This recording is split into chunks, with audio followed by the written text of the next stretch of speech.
Meeting come to order. The first thing on the agenda is the invocation and the Pledge of Allegiance. Mrs. Carville, will you do that for me, please? Let us reflect on how to best serve the students and staff of Southwest ISD. Allow us to work together well, to listen and respect each other's talents and skills, and to be watchful and mindful of the responsibilities we hold as a governing body. May we rejoice in the privilege of watching our students grow into enlightened citizens of the community, and may we maintain focus on the dreams and aspirations of those we serve. In your name we pray. Amen. I pledge allegiance to the flag of the United States of America and to the republic for which it stands, one nation, under God, indivisible, with liberty and justice for all. On the Texas flag, I pledge allegiance to thee, Texas, one state, under God, one and indivisible. The next thing on the agenda is recognitions, and Mrs. Carville, you're up again. Tonight, our first recognition is from Elm Creek Elementary School. Elm Creek Elementary School is proud to recognize 5th grade student Serenity Carey. Serenity is an honor roll student with exemplary leadership skills. She has been a student in council since 3rd grade and takes her role very seriously. Serenity has a passion for reading and science and spends a great amount of time working on her projects at hand. When she is not working on projects, she enjoys sharpening her soccer skills and reading chapter books. Her future aspirations include attending Texas Tech University and qualifying for the U.S. women's soccer team. Yeah. All right. Congratulations. Good job. Congratulations, gorgeous. Congratulations, Serenity. Perfect name. Good job. Congratulations. Congratulations. Our second student is not here yet, but we will go ahead and read her recognition. Resnick Middle School would like to recognize Naomi Vasquez. Naomi expresses that she had a beautiful and happy childhood.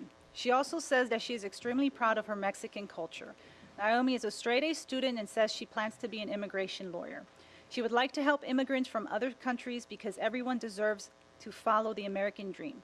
She wants to make her parents proud and attend the University of Austin.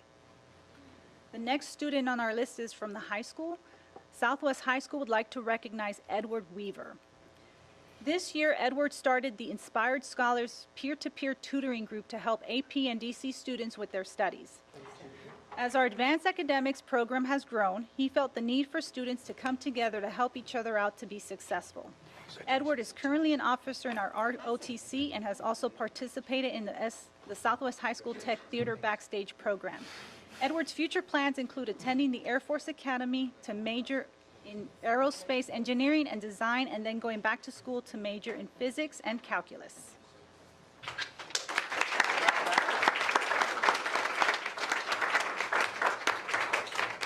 And tonight we'd like to recognize one of our students for her regional recognition in Think Through Math.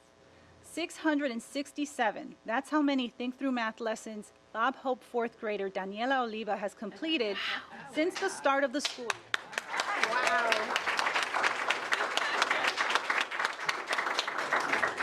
That accomplishment gives her not only the #1 spot in TTM completions on the Bob Hope Elementary campus and throughout Southwest ISD, but also throughout the entire state of Texas. Not only is Daniela a successful math student in her dual language class, but she also has a perfect attendance and is on the A and B honor roll. Her teacher, Irene Mauricio, says Daniela continues to work hard in order to keep her first place ranking and is an inspiration to her classmates.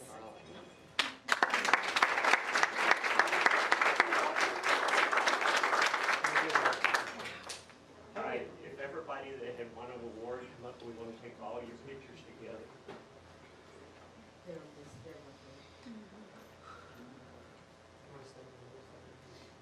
One over here? Yeah.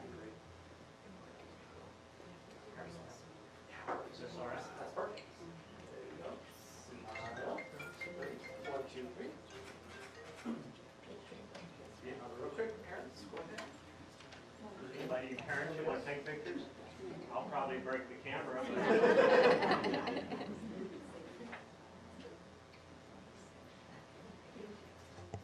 Okay, would all the parents stand up anytime we have students who do that well, they have to have their parents.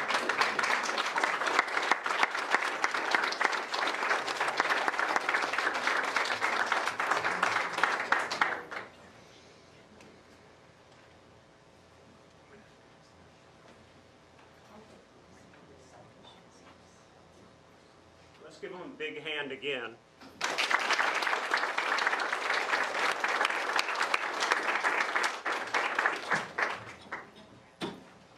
How about grandparents? Do we have grandparents that are here tonight too?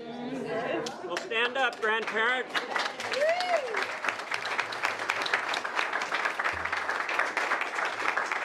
I know I'm one of those too. I don't know, is that good? Congratulations. All right, the next thing is the consent agenda. Board members, you've had that in front of you. Do you have questions on the consent agenda? A lot of things there. Sorry, go ahead. I move. I second. Motion's been made and seconded, approve the consent agenda. All those in favor say aye. Aye. Opposed, no. Motion carried. All right, the next thing on the agenda is citizens to be heard. Mr. Rodriguez, did we have somebody sign up tonight? Yes, sir, we have Joanne Delgado and Lisa Lopez, and they want to, their topic is on curriculum and instruction schedule, school hours. Okay, who's first? They're both together. Oh, okay. Come on, no, come on up. Come on up here.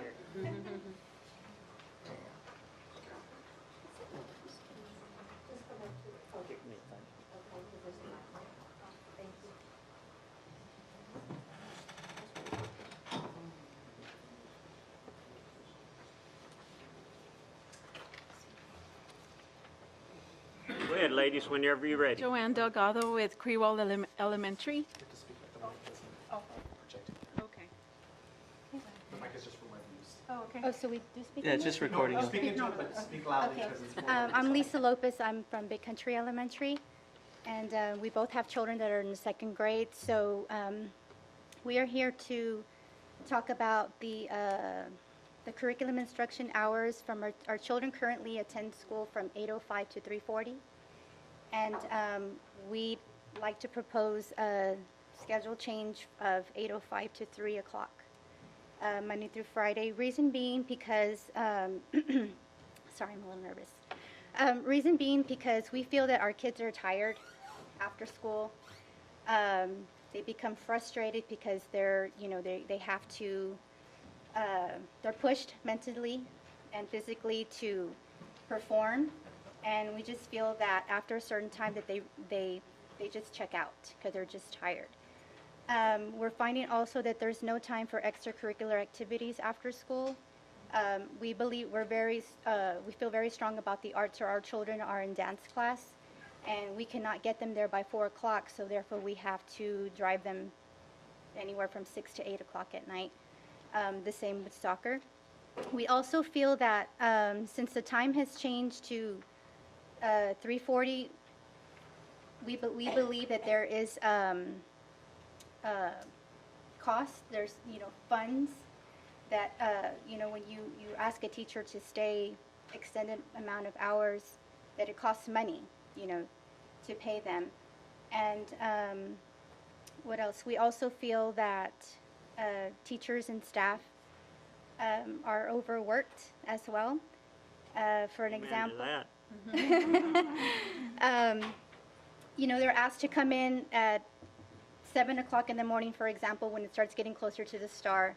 They're asked to come in for tutoring because they need additional help. So for an example, that what happened to me last year, my daughter was in 5th grade. She needed to come at 7 o'clock in the morning for extra time. And then she was asked to stay at least till 5 o'clock to get that extra tutoring. And I absolutely did not want to sign her up for that because that's 10 hours in a day. That's just too long. I also feel strongly about that. It's about the STAR test, getting them ready to pass that STAR test. What else? Oh, I'm sorry. Also, really quick. Oh, you want to go Okay, ahead? yeah, I just wanted to add to, I have a special needs child, last year, and actually since he was 3, attended Crewald. The only thing that was a concern to me, there was the extra 40 minutes, because if I did pick him up a little bit earlier, because I had to take him out for therapy or physical therapy or thing, he was fine. But if just those extra, I don't know, minutes, an hour or whatever it is, then when it was time for therapy at home, he would just, I'm done. I don't want to be, contained or learning or anything, because he needed a little break. The other thing that I do have my 2nd grade child. Last year she was in 1st, and she does, she's at the top of her class. Does everything because, she's being pushed, and we, do a lot of extra homework and stuff like that. But she'll tell me at times that she's tired. She goes, Mom, I'm so tired that sometimes I don't even listen. So to me, that's a concern, because I want this, class and curriculum to be always entertaining, not entertaining, but, for her to be learning and just, with an open mind all the time. But she does express that she is tired. I know that we do things at home, but sometimes we opt out not to do soccer, not to do this, because education is number one. But going back to my special needs child, this year he is not going to Crewald, because he strictly cannot. There's not enough staff, and just things like that in the classroom.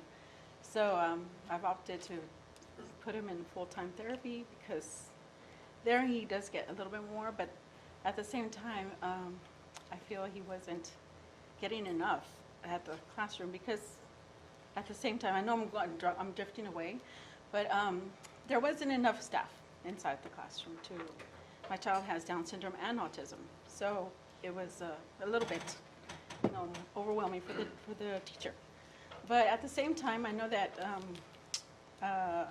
the long hours, for any child, and more, my child, it was just too much. And I think maybe just those extra 40 minutes, or could be shortened. I don't know if the whole day could be shortened a little bit, maybe, or I don't know if they would they already skip out sometimes on PE, right? Well, they have 2 days per week of PE. Some, 10, 15 minutes of recess, 90 minutes of math, 45 minutes of writing. What is it? It's 60 minutes of reading. It's mentally, it's a lot. I don't think that more time doesn't mean more learning. If the teaching methods are not currently working, spending more time using the same methods isn't going to change anything. I think we need to focus more on, if something's not working, then we need to focus on how to make that more better and more efficient for the students. 7 hours and 40 minutes is too long. You have Northside going to school from 7:45 to 2:45. You have San Antonio Independent School District going to school from 8:15 to 3:15. Scobie Middle School goes from 7:30 to 3 o'clock. They're letting out way early, yet our little ones are staying at school till 3:40. I mean, that's too long of a day for them, and I think it's been too many years already like that for them. I certainly don't have an answer for you right now, but we'll let our administrators know about this. And if you could give Dr. Verstuff a call, I'll let him know exactly what y'all had to say, and we'll just see what we can do. You got to realize, though, when we're talking about one school, that all of them have to be pretty close to the same. You're looking at a bus schedule. You're looking at however many hours the state tells you that you have to put into that. And I don't have all those figures in front of me, but we'll have our people look at it and get back to you. Okay, thank you so much. Mr. Rodriguez, you have their names? Yes, sir. Okay. Thank you. If you give me a phone number or something before you leave, we'll get in touch with you. Thank you.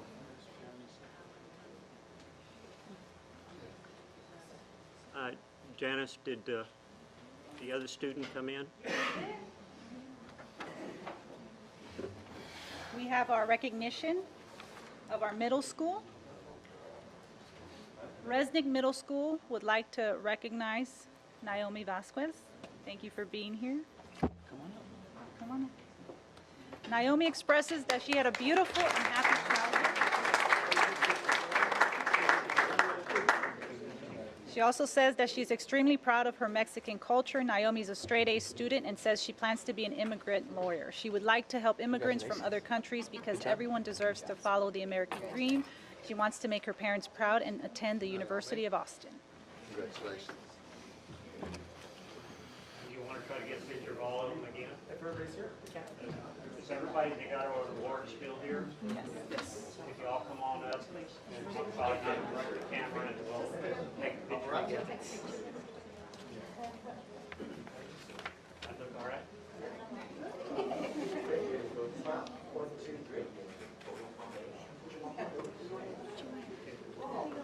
You want to get a picture?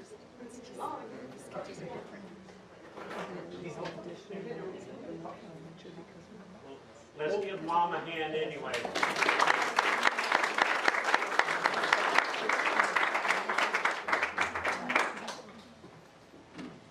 All right, I believe the next thing on the agenda is the boring stuff.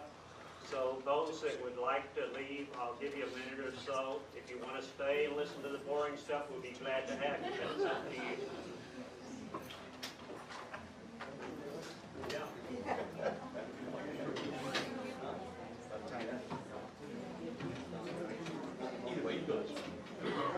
Yeah, because I have to come back.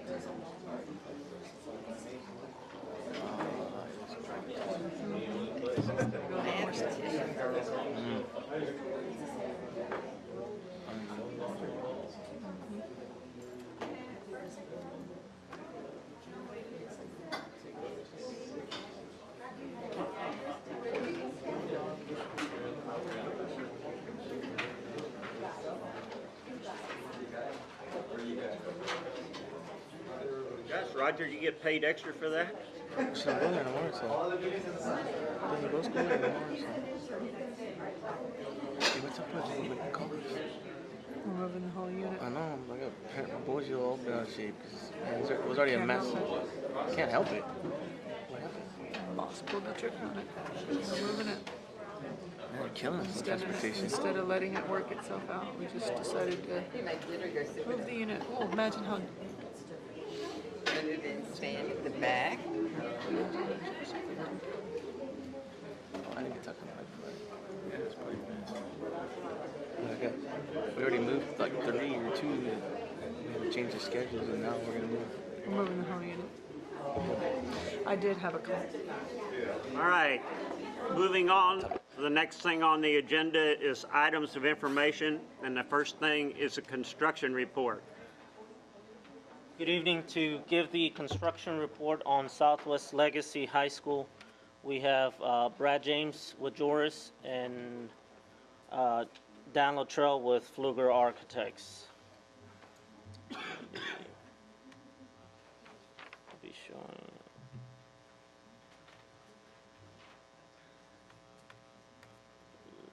I'll try to narrate the video as quickly as I can since it moves quickly.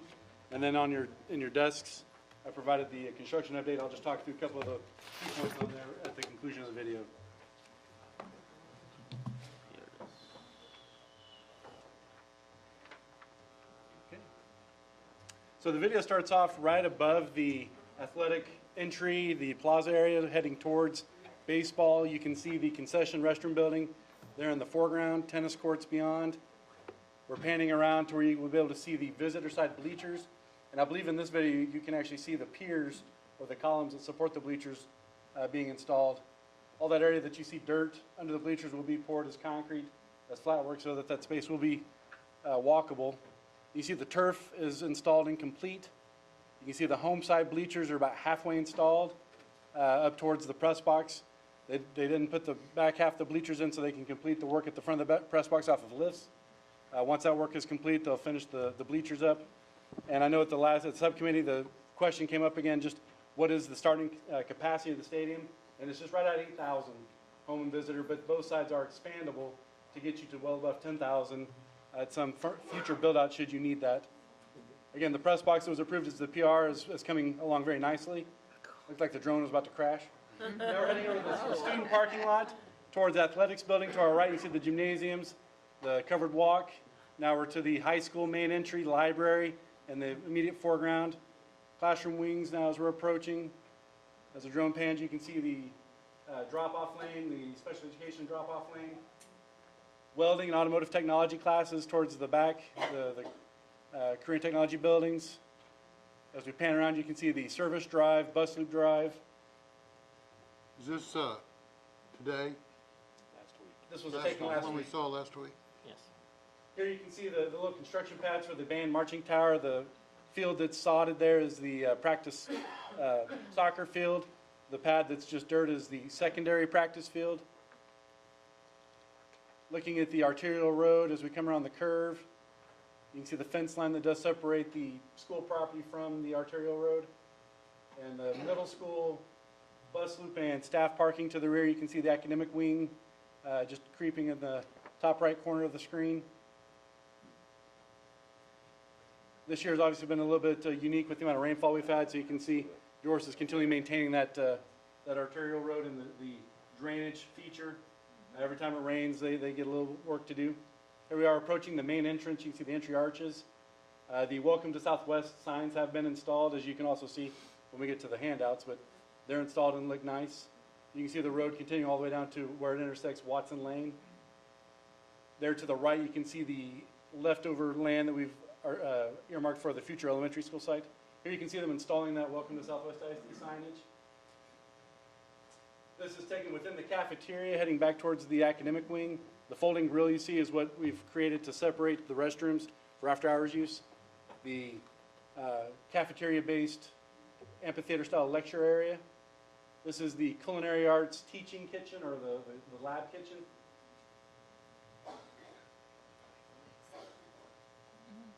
Just signage is installed throughout. In the auditorium, you can see the stage floor, and then the pit filler for the actual orchestra pit has been installed. Again, back to the culinary arts teaching kitchen, lab kitchen. That's very nice. This is the back side of the culinary arts, so this is the actual student kitchen. Again, it's all commercial grade. This is the culinary arts classroom. We've provided that overhead coiling door so that the teaching classroom and the culinary arts classroom can open up for a larger dining area for when they want to host a larger dinner party. This is the dance studio. This is the welding lab. Again, all the welding equipment will be moved over from Southwest High School or purchased new as we work through. When we talk about the next project, we're kind of working through some details. This is one of the automotive technology rooms. This is a panoramic view of the mall area, so you see the amphitheater-style seating across from the main stair. Back to this is the automotive technology. That little room you see, I believe, is the engine building room, or the oil storage room, one of the two. Here we are in the library looking at the circulation desk.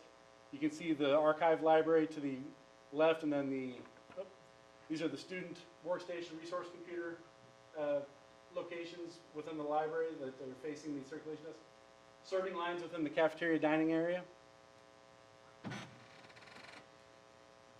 This is the main reception room, or main reception, right off the front main entry. There'll be a nice big Southwest sign on that green wall.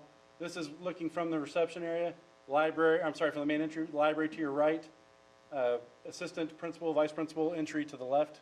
You can see the overhanging conference room from the second floor counselor's wing above. Sorry, I had to talk fast. I feel like an auctioneer, but I'm not quite as good. So the points of interest on the actual handout, and again, a lot of the imagery you see, you were able to pick up from the drone footage and the photographs that Brad had included. We're on track for the substantial completion date in early December. The site, again, a little later in January, just because of kind of picking up behind the building. I believe the press box is on schedule for January completion. And again, that was because it was a PR. It's a little different in the hopper, if you will, or in the queue.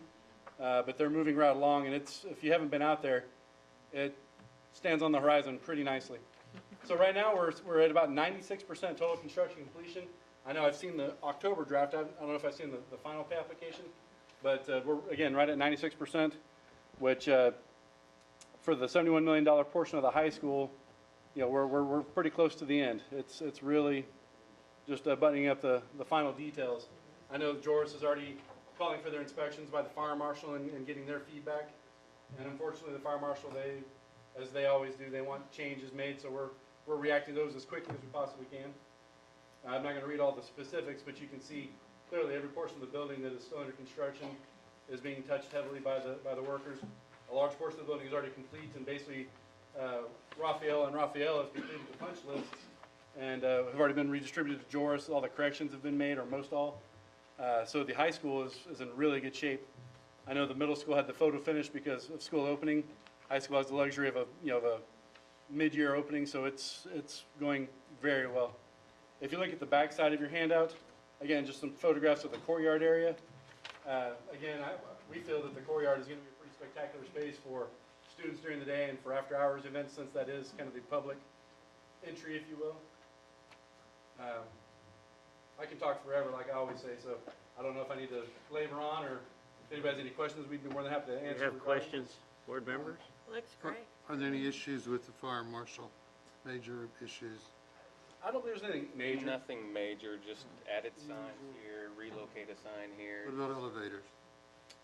No issue with the elevator. But matter of fact, we already have our state inspection, so Okay, we're great. good to go on elevators. I mentioned at the subcommittee meeting, and I'd like to mention it to you all, that this is a beautiful, beautiful project. I don't think I'm sticking my head out.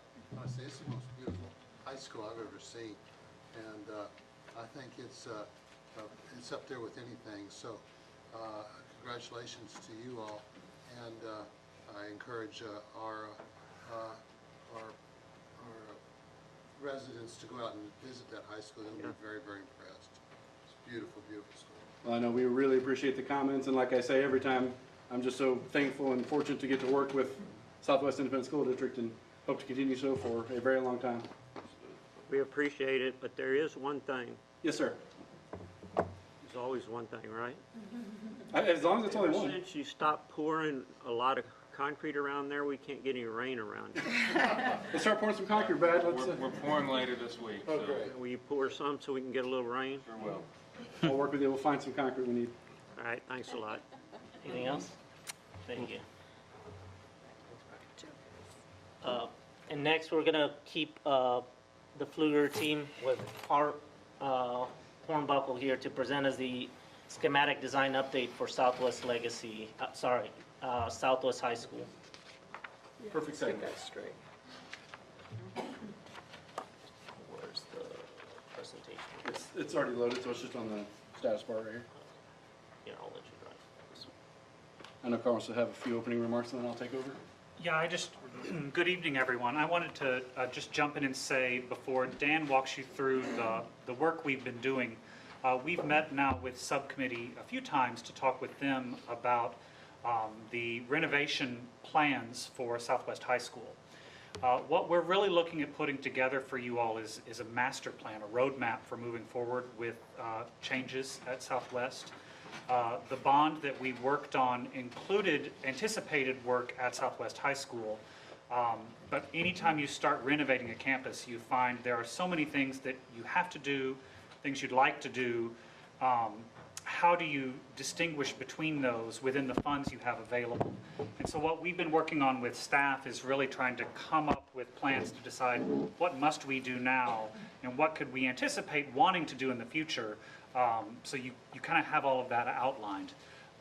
What Dan's going to walk through tonight is really that sense of the overall plan. It's not unlike what he put together before we ever started working on Legacy in terms of a master plan update. And then after he's walked through the particulars of that, I'll talk a little bit about schedule and next steps. All right. Well, with that, Carl leaves me in a great position here. Again, as we all knew, with the opening of Southwest Legacy High School, some of the functions or programs from Southwest High School are going to be moving to Legacy, which leaves a void or some space at Southwest High School that require thinking how we're going to use that. So, as Carl mentioned, we met with subcommittee, we met with staff. I've spent a lot of time on Coach Black's campus, and his staff has been great helping me understand what's there so I can come to you guys with some imagery that I hope makes some sense. I've reformatted this from those of you that have already seen it to try to put it more in a chronological, not chronological, but in a rational order based on what we're about to discuss here, so I'll just jump in. Obviously, I've got my acknowledgements page like we always do. Again, thanking you guys for everything that we've done, that you've given us the opportunity to do. So the first thing I did is I did a quick, big picture, 10,000-foot view of both campuses, the Southwest High School and Southwest Legacy High School, to provide kind of a program comparison. And the only thing I really focused on are the square footages of the major categorical spaces, and then the things that are important, like the number of classrooms. And Southwest High School has a significant number more classrooms than were programmed for Legacy High School. But the key difference is a lot of those classrooms are under the 700 square foot threshold for TEA. So what we've identified, and you'll see how many classrooms you have that are 700 square feet and above, and how many are below, just so that we can make sure that we've got a good comparison between both campuses. I've also briefly outlined the career and technology functions. I know that's still being fine-tuned with the Director of Career and Technology Education as the strands are being finalized and adopted. Fine arts, again, all the major spaces. So the general classrooms at Southwest High School, there are 54 classrooms that are over 700 square feet. And at Southwest Legacy High School, there are also 54. Now, there's actually 48 general education classrooms, and then there are the additional 6 that are classrooms that don't really fall under a category that are listed here, but they are designated as a classroom, like ISS, for example. But you can see at Southwest existing high school, there are 21 additional classrooms that are under 700 square feet, and at Southwest Legacy, there's only 1 classroom.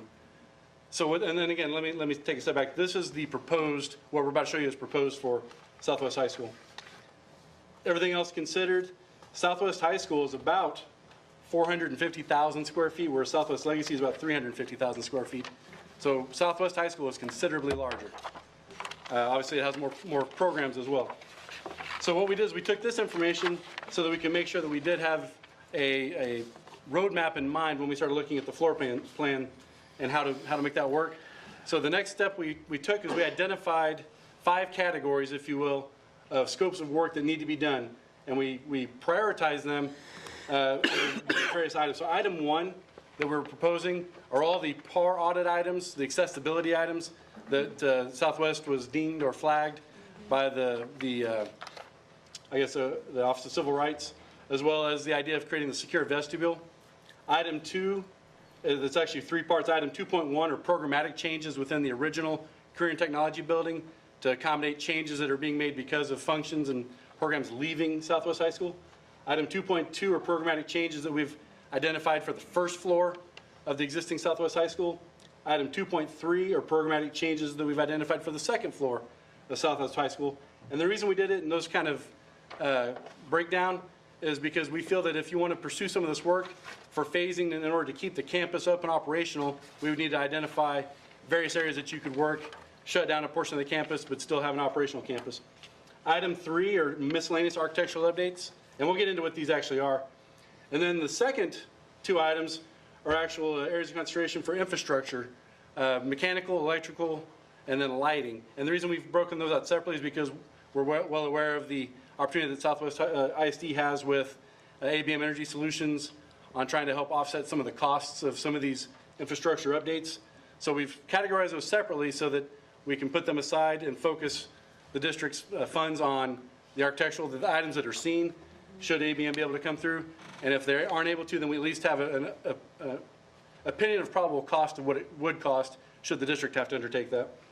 So I've got a little blip on there about the fact that we are coordinating with Southwest staff at this time, and once ABM has provided their feedback and we have a chance to review it and understand it, we'll talk with them as is required or as appropriate. So jumping into the plan, this is just a overview of the existing Southwest High School as it is currently used. And this is just by way of reference. As we get into the future plans and what we're showing, you can come back to this from your packet just to be able to see kind of the changes. We've got a legend that identifies what the colors represent, but fundamentally, this is, from my best information we have, again, working with Coach Black and his staff, how the campus is utilized. And this is big picture, so this is just a classroom as a classroom. We had drilled down all the way to this is an ELA classroom versus this is a math classroom. So we know what that is, but we've kind of dialed it back to a classroom as a classroom, fine arts or fine arts, athletics or athletics. So we've got both floors. Again, these are just by way of reference. before you leave these slides. Okay. So what you're looking at, the main part of the image is the original early 1980s campus, sort of the original rectangle, if you will. To the right of the slide then would be the science and classrooms that were added in 2000 along with the fine arts wing. So just to get the scale right on the image and not make the image too small, we've abbreviated the auditorium and the fine arts spaces around the auditorium. We really don't anticipate any work there.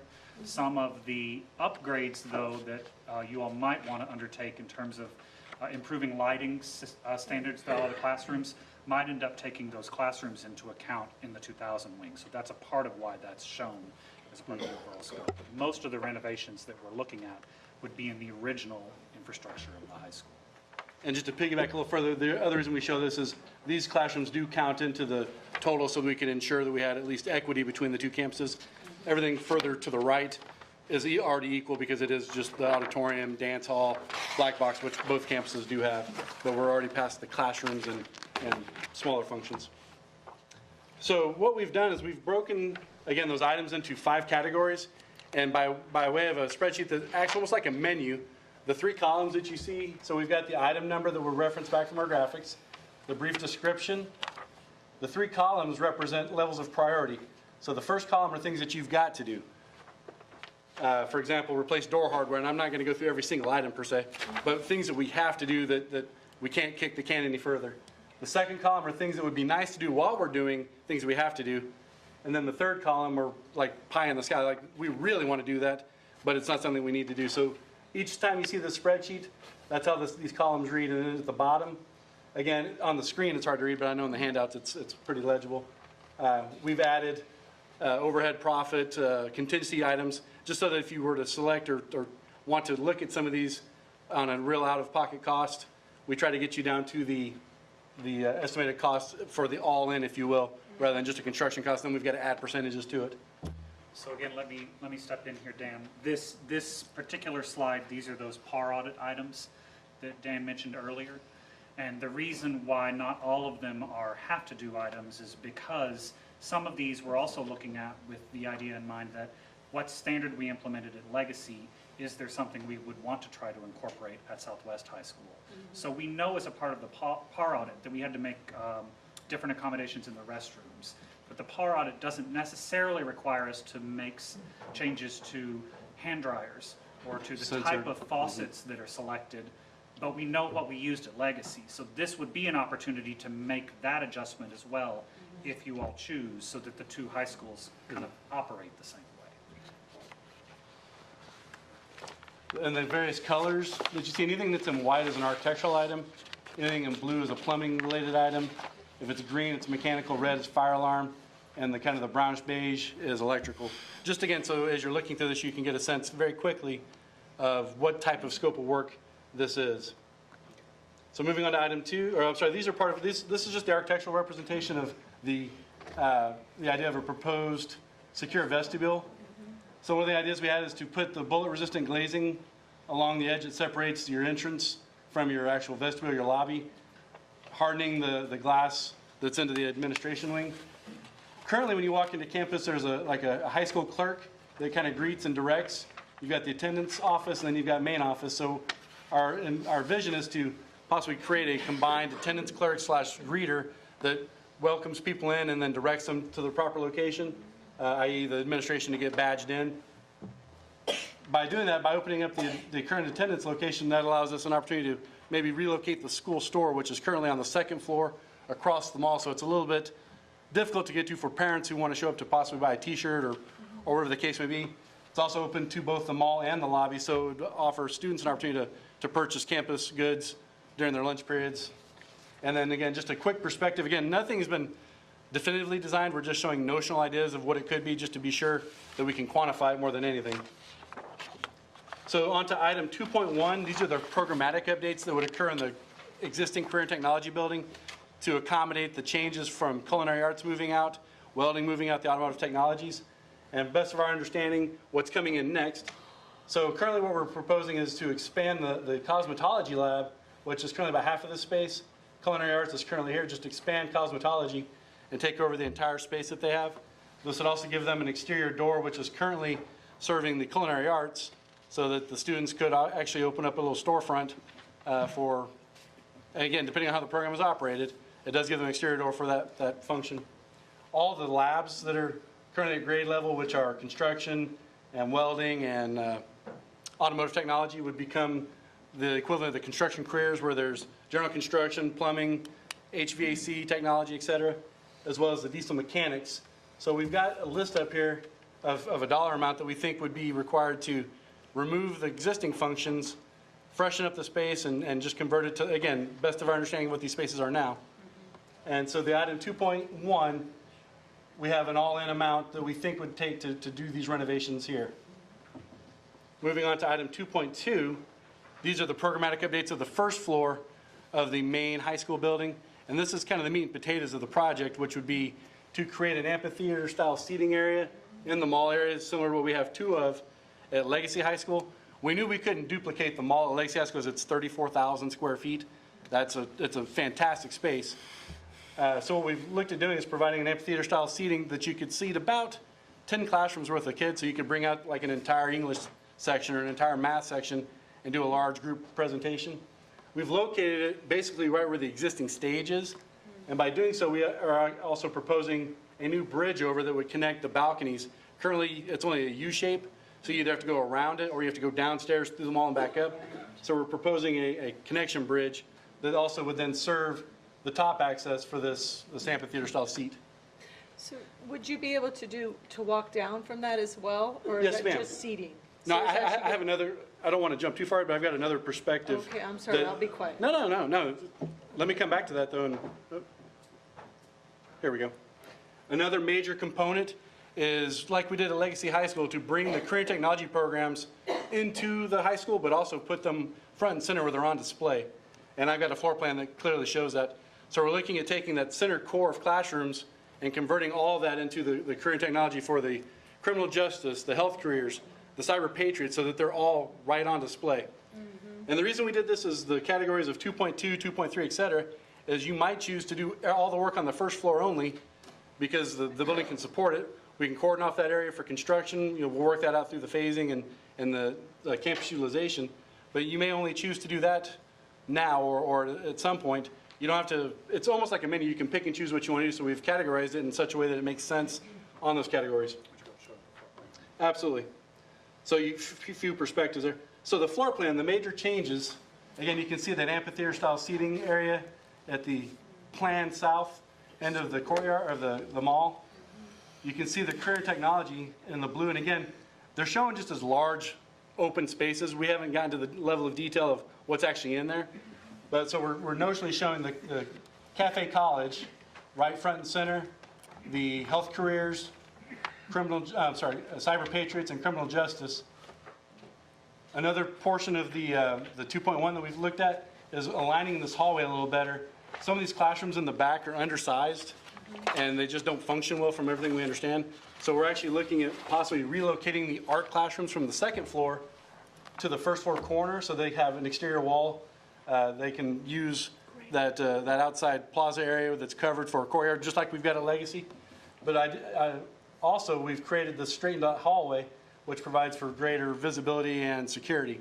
Right now, and again, if you go back to your reference plan, you can see that back hallway kind of snakes around. It's kind of maze-like. So we've got four major points: the secure lobby or vestibule, the amphitheater-style seating, the straightening up of the career and technology and bringing them inside. Bring them and then straightening of the hallway and reconfiguring this back corner for what we're proposing is the art suite. This goes back to Dr. Fay's question. So this is kind of a perspective from the mall area, looking back at the amphitheater-style seating, and it's basically the exact same configuration as what we did at Legacy in the Legacy Mall or the Legacy Gallery. So we've got stairs up the sides. The only difference is we've actually created a little bit of a stage or platform to allow addressing from this platform, a crowd that could be out into the mall area. And then, of course, the required ramp and all the access. Another reason why we did it this way, and again, you know me, I like to get in the weeds. Any stair over 12 feet high has to have an intermediate landing. So we just made it so that the staircase is 12 feet and then the stage platform is our landing, if you will. So we've tried to make sense of it. The other thing you see in the perspectives, is we're starting to create little, and this is a program or a project that, I'm sorry, yes, sir. The serving lines are behind the, Yes, sir, these are the overhead coiling grills that lead to the serving lines. The snack bar lines. are they gonna eat on that? On there? I would imagine they could, like they could at the cafeteria at Legacy, but again, that's an administrative thing. Being that this is in the cafeteria, this probably we would not propose it to be the same maple. We would probably look at, yes, sir, the stage is directly behind here. You can actually walk, you can still walk under this. So you don't have to come out and all the way around in front of it to be able to pass by. If I can just go back to, Because, you know, yes, height, those airplanes really go way up there. yes, sir. They already do. They come right out of those lunch lines. So what we're proposing is that it would actually hover so that you could walk behind it, so the serving lines to the snack bar. And the current stage area, we're proposing to remove the stage and infill that for some functions that we're displacing in other parts of the building. And again, if I can get in the weeds and go there, but big picture, we don't need to look at each little space. Okay, that's right. So moving on to item 2.3, which are the second floor programmatic changes.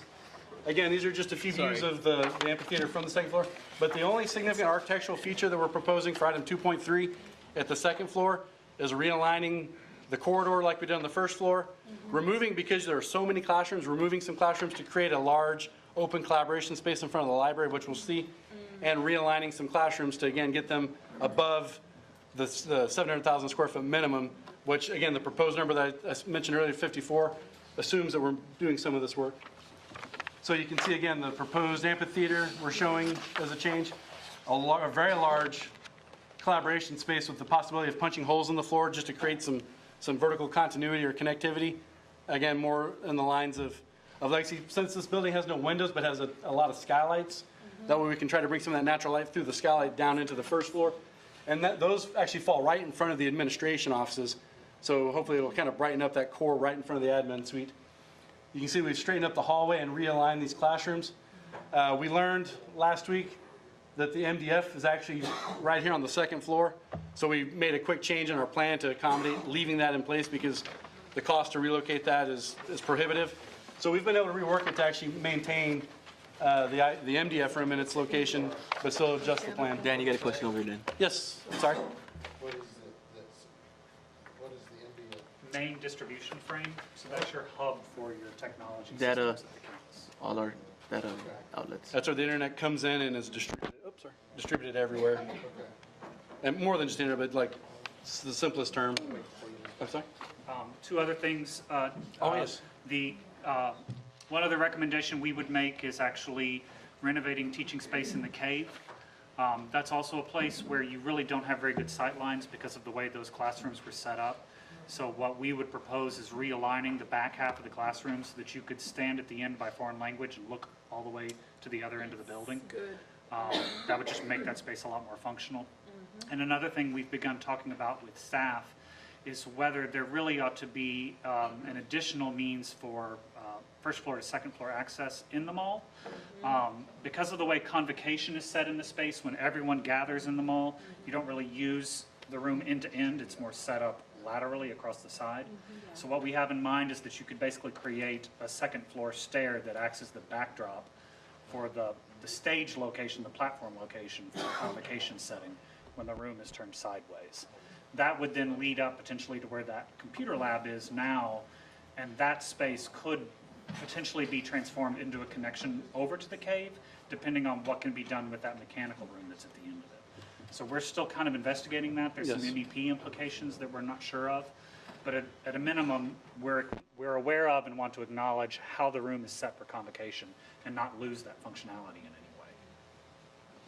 We're going to Legacy, right? For convocation.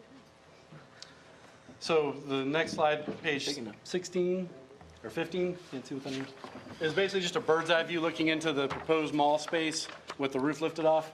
And what I was getting to earlier is we had a previous project that was shelved until this project to bring some power charging stations into the mall area for students during lunch. So we've just, again, notionally shown something. There could be banners for each of the major current technology functions within the mall. And then at the base of those would act as a counter space for plugs for charging tablets, devices, etc. as well as possibly just a sitting area to further define the separation of the hallway or walkway space and the actual dining space. So item 2.3, these are just miscellaneous updates, things that are kind of wish list. One of which is to replace the ceilings and the corridors and spaces, just to freshen up the campus.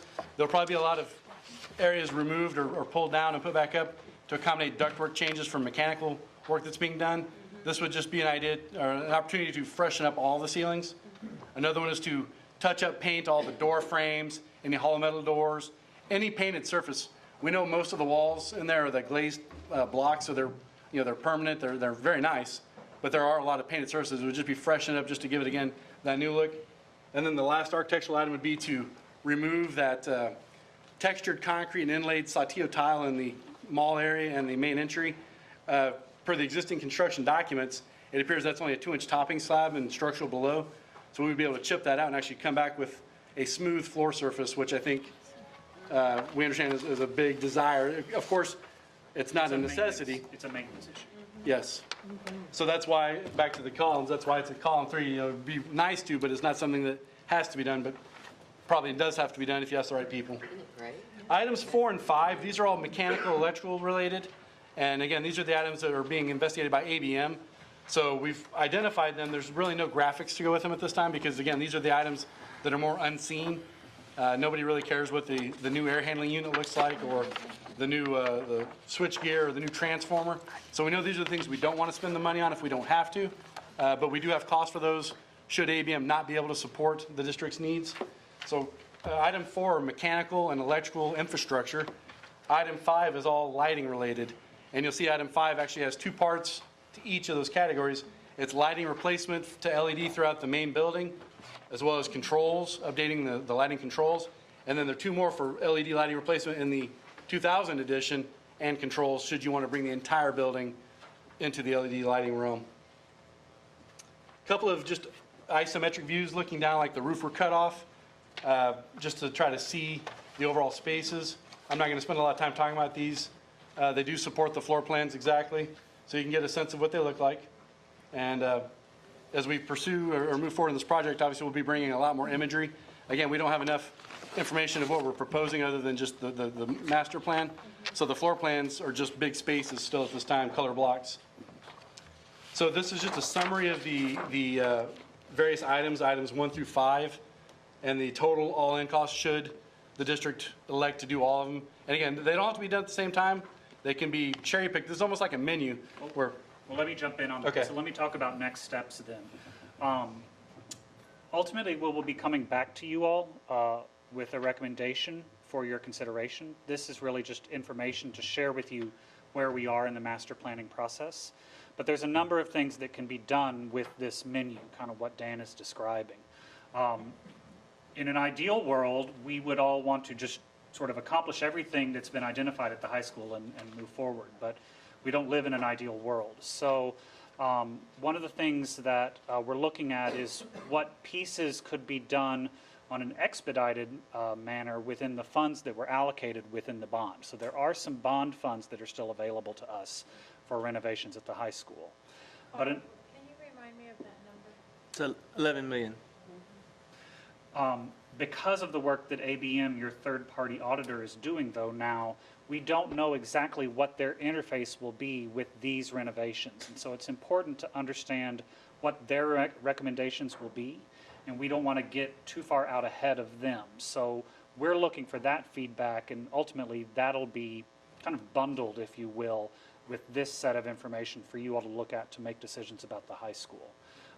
We also want to talk with you all about the construction procurement method, whether we are in fact hiring a construction manager at risk again, or seeking a competitive sealed proposal, which is what you've done on other projects where we as the design team complete the drawings and then they go out to bid all as one package versus bringing the contractor on board while we're still in the design phase.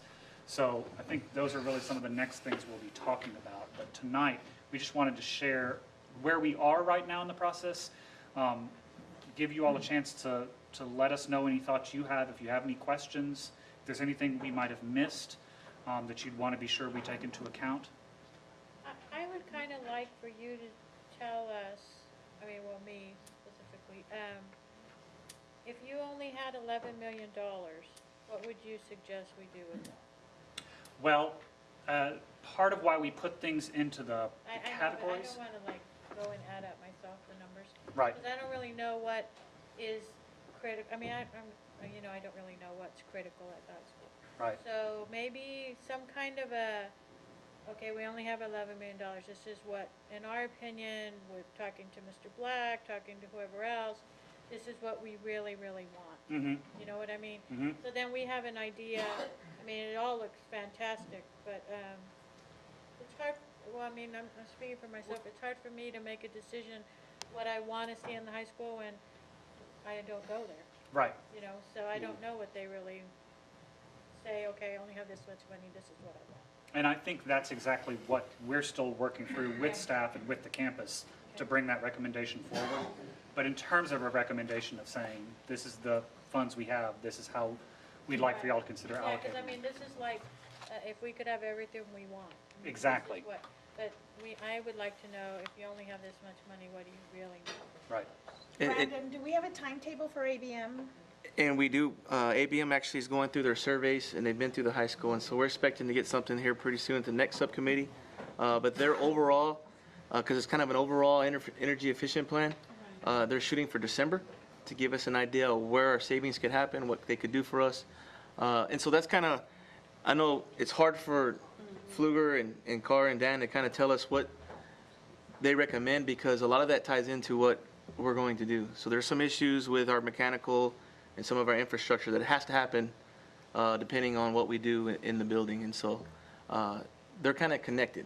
And so until we see what they're going to do for us and what we're doing as a district going forward with ABM, kind of is hand in hand right now with this design. So the ABM's final report, we don't get until December.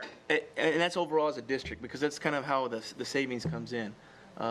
They can give us an update and kind of tell us what they're looking at the high school, and so we can get a better idea. If it's just lighting, then we can tell Pfluger, hey, they're just going to handle lighting, and so you guys take a look at some of the other things to make.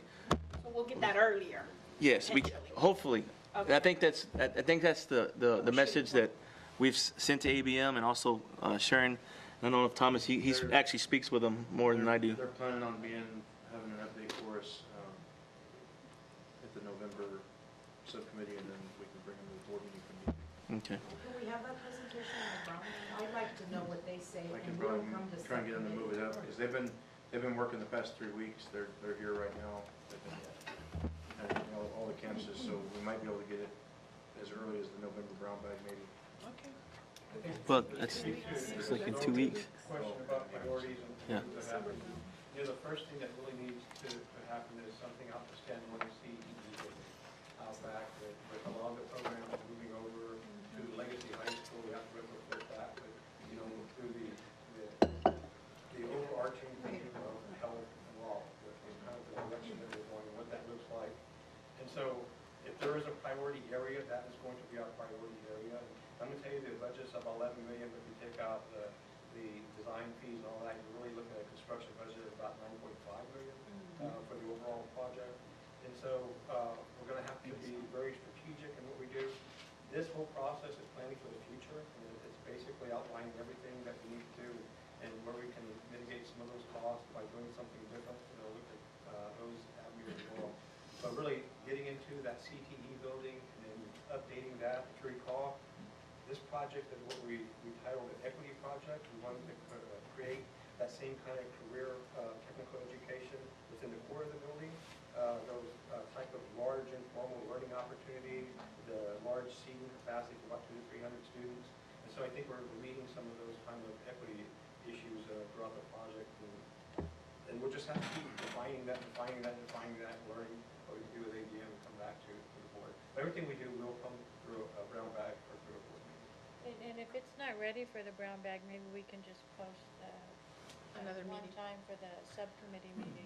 Yeah. And we can come to that. I don't think it will be ready for the November brown bag, because that's only 2 weeks away, and I don't think they'll be ready. So the next one, We most definitely will bring it back to the board no matter what, even if it goes to subcommittee. So it'll come in front of you guys no I'm matter just what. saying, Yeah. if they do have it ready for the November subcommittee meeting. Okay. We can post it as a meeting, and then we can all come. Everyone can attend. I'm just saying. The trustees can have an idea. What we're thinking as a planning group working together is possibly putting something together for that standalone CTE building. Okay. That we can get something done, because we know that's going to be a priority facility, that we can do something this summer. And, you know, that may have a little impact on the other issue that we're talking about, but I think we still move the work forward, that we kind of work it all out. Anybody else? Thanks, guys. Thank you. Thanks for all your time. Thank you. What else we have in construction? Anything else? That's it, sir. Yes. ADA stuff. All right, moving right along on items of information, monthly tax office. Sir, we're steady at about a 0.25% higher than we were last year. Actually, it's 0.23, but I rounded it up. Good job that way. Yeah, yes, sir. All right, financial report, investment, report on gifts, enrollment report, purchases over 50,000. Any questions on those? No. About the calendar of events? All right, the next thing is the website.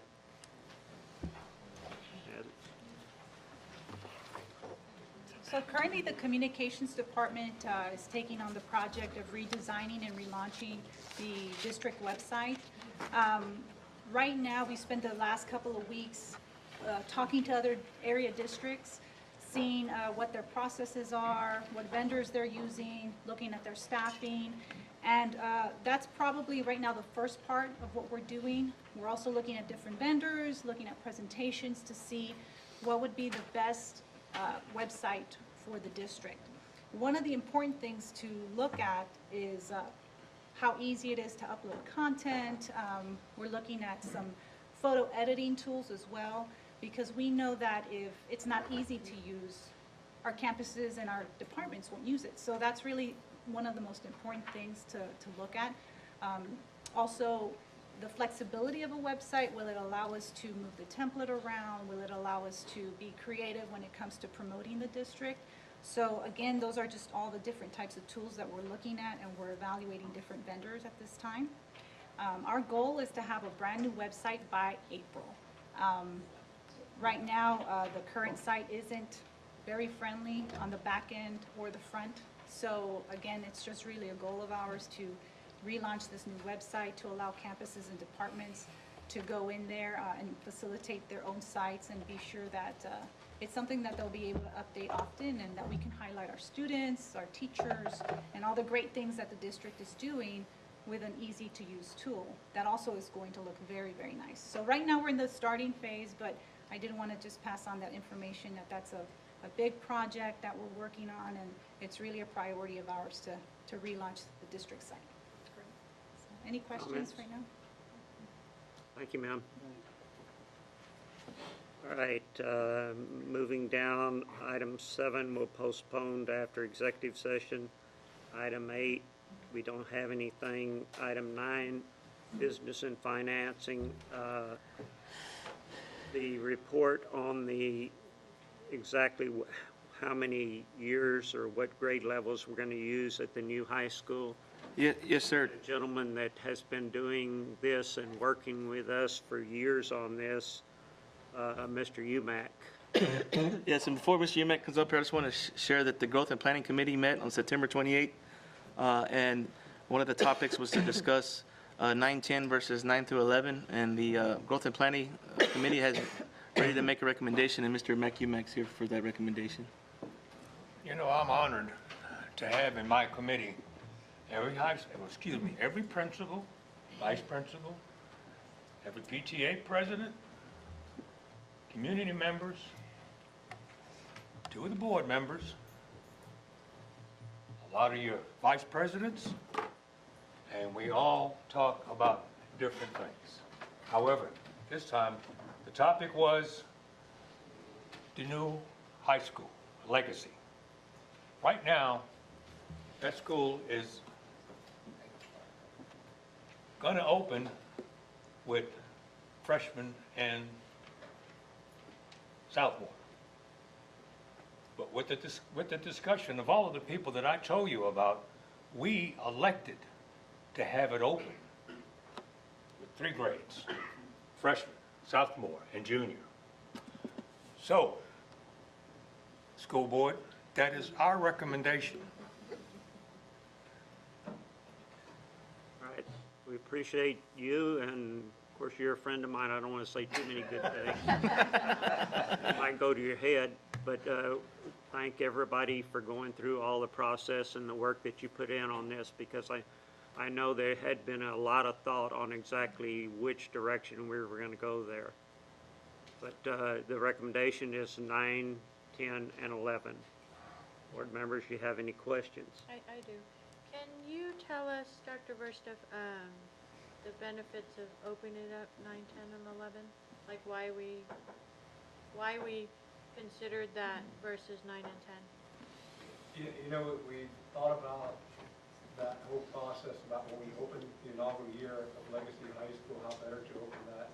And so we try to learn from our neighbors in the north side. We talked about they open up a new school every 2 months. And so, you know, they're experts in opening up new schools, including high schools. And so we learned through that process that they were opening up through 11. And so there's a couple of reasons. I'm glad you asked that. And, you know, one of them is we're not able to do every CTE program at both sites. And so there are very strategic and specific programs going into Legacy High School, which you kind of labeled the STEM high school. And even though you can do STEM at both locations, or there's other more available STEM opportunities at Legacy High School.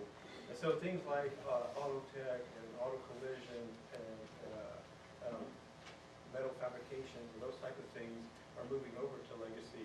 And so our students who are sitting in 10th grade who may be going to 11th grade next year that live in this attendance zone would have to either follow those programs, or we'd have to find a way to make those programs available to the students, but not only next year, but the year after when they become seniors. And so we basically take a 2-year transition window, we move it down to 1 year, because we're able to offer those programs over there, those students will be going there. And so there's CTE issues involved in that, but there are also some UIL issues that are involved in that process.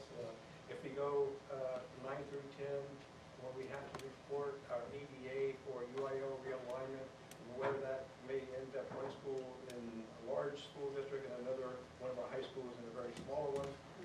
And then when we actually open, those numbers won't be there anymore. It actually will have one of our high schools playing in a big conference, and they'll be one of the smallest schools in that conference, and the smallest numbers in that conference.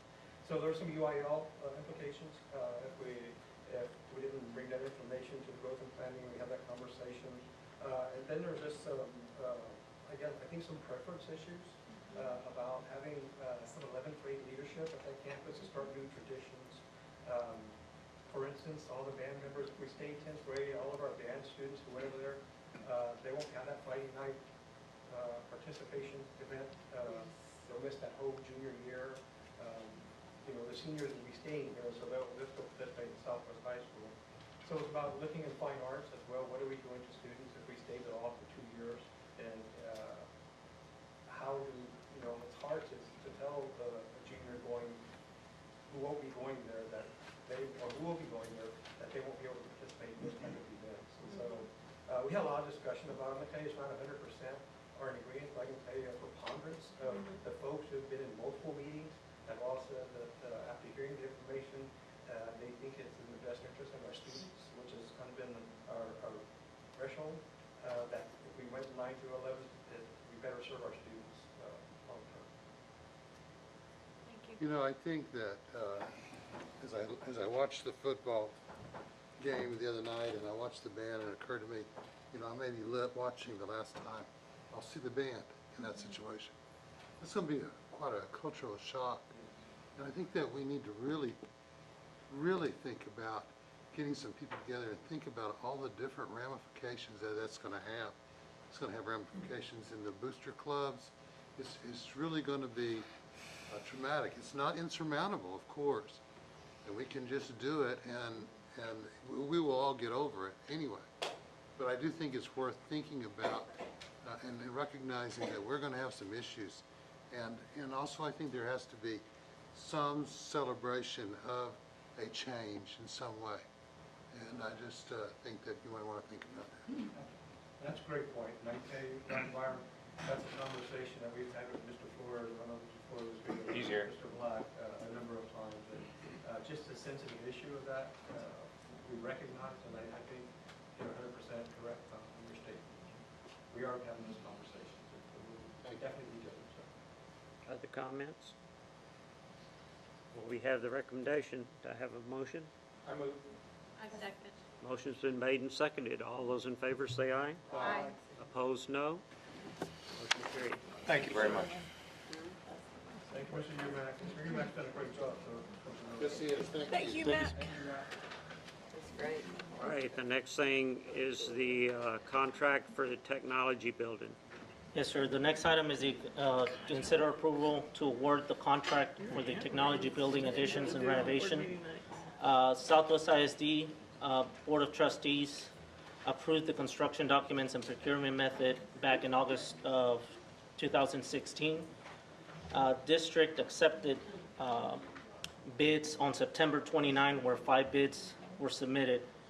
District staff and Garza Baumberger and Associates have reviewed and ranked the firms based on the information provided by the contractors using the published selection criteria that was approved in the November board meeting in 2014. After reviewing and checking the references, we found out that CanCon ranked the highest, and through this process, it shows that CanCon Ltd. is the best value for the district as a contractor on the project.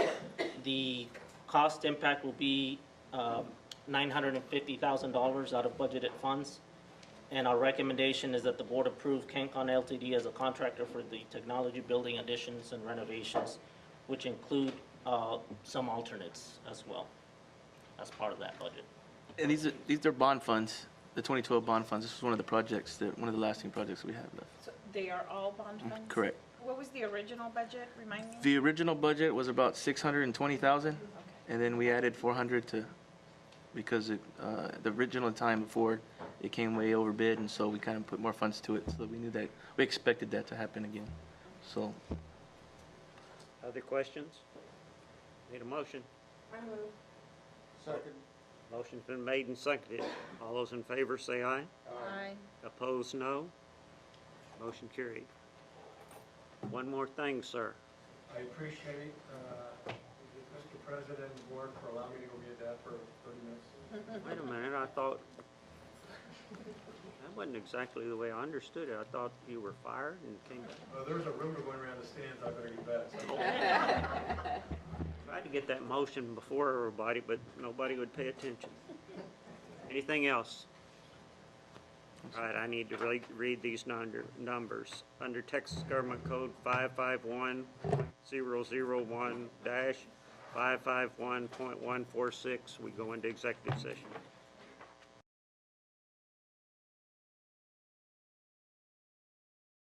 And we go back to item 7, superintendent's recommendation on personnel. I move we approve the superintendent's recommendation on personnel. Second. Motion's been made and seconded. All those in favor say aye. Aye. Opposed, no. One more thing. Yes, sir, 4 p.m. Saturday is our UIL competition for that at Judson. Yes, sir. Actually, 4:30. Yes, sir. Yes. Is it a state year? Sir. Is it a state year? Yes. Wish him our best. All right, what else do we got? Anybody? We will send you some other updates, some other activities, community pep rally happening for homecoming, that's at the stadium, and I'm sure I know Annie's been sending you guys out daily stuff, that she gets fed for the PR office and other folks, so we'll take that way. Thank you for coming in this evening, and thank you for everything you do. You mean we had a choice? Well, 3 of us did. We always have a choice. All right, anybody else? We truly value your support. We truly value your support. Yes, Mr. Sullivan, sir? All right. And we're adjourned at 8:16.